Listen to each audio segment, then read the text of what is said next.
Have you ever thought about what happens to be on your personal computer every time you look at a video like this one? The magic word you have in mind is surely the internet, right? You might answer, this is just coming from the internet. But like many people, you may not know what the internet really is and how it appears on your device. Let's look at what is really happening. When watching this video, your device, that's your computer, tablet or a smartphone, is receiving thousands of bits of information that are traveling directly to you. This happens really fast, in fractions of a second. At the end, your device is able to recreate the sequence of images, delivering this video stream, and replicating my voice as the audio stream. You feel as if I were inside your device, telling you this amazing story. Isn't that magic? To make all of this possible, I need to have a contract with a mobile phone company or an internet provider. Even in an internet coffee shop, there is always an internet provider. Here we will call these companies Internet Service Providers, or ESPs, because at the end they provide you with the really fast stream of bits that allows you to see and do things on the internet. We, from the Interconnection Academy, also have our own internet service provider, which is probably different from yours. However, both providers perform similar services and make our connection to one another possible. As you can imagine, both providers need to meet each other at the same point, in a particular location, so that they can exchange data, bit streams, and keep the communication up and running.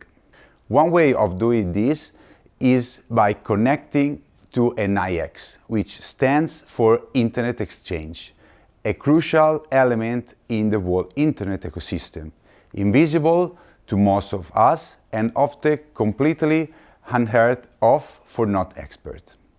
We can make the analogy for an IX as a distribution center in a national postal system, or the transit area at the international airport, allowing the exchange of multiple flows by packages or people between different postal companies or airlines.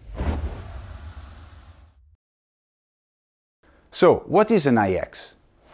It is a technological platform where a variety of network operators, like internet service providers and content providers, can connect their own equipment so that they can exchange data streams with other networks. If one ISP needs to connect to a lot of ISPs to exchange traffic without an IX, this can become very expensive. The possibility to connect via an IX dramatically reduces the interconnection costs, making internet access affordable for everyone. This is one of the several benefits that IXs provide to the internet ecosystem.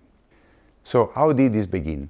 A long time ago, at the beginning of the internet era, the only IXs were in the United States of America. That meant that even for two networks in Europe or two networks in Asia to exchange data with each other, the data had to make the long journey to the USA and back again. This meant that it took a long time for emails to be delivered or for the early web pages to load. Users could go away to make themselves a cup of coffee while they waited for it to load. This delay in the transmission of data is called latency. Sending data halfway around the world in this way was not only slow, it was also costly, making it very expensive to access the internet. In the mid-1990s, IXs were established in many different regions around the world to allow data traffic to be exchanged more locally. Every region had a single IX location to make all communications flow. They also provided connections to IXs in other regions using international links.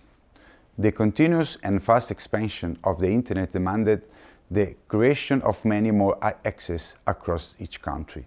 so that now it could be that you have one not far from your home.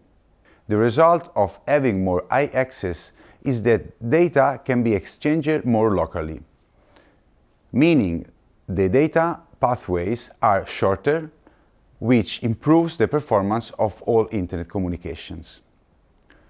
The reason for this is that the maximum speed that data can travel is the speed of light, and the further it needs to travel, the longer the response time or latency will be. Modern apps and streaming services, for example, require high speeds to ensure a quality user experience. Also, having a large number of networks interconnecting and traffic flow concentrated in the same place means that data has many different potential routes that it can take, even if the most direct route is, for same reason, clogged or inaccessible. This means that an IX has a positive impact on the resilience of internet connections. Therefore, an IX allows a better control of performance and preserves a standard quality in all communication. Another great benefit of IXs is security. The concentration of internet traffic flows allows mechanisms to be deployed to protect and preserve the data streams against possible attacks and threats. Those mechanisms make the internet safer and more sustainable.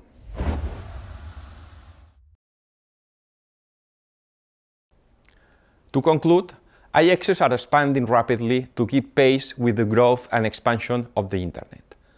IXs provide a cost-effective solution to the needs for data exchange of all internet service providers and other network providers, and make communications more secure. And last but not least, they allow better performance in terms of speed, latency, and resilience of communications. Now, I hope this gives you a basic idea of what an IX does and what we can go deeper in the next videos.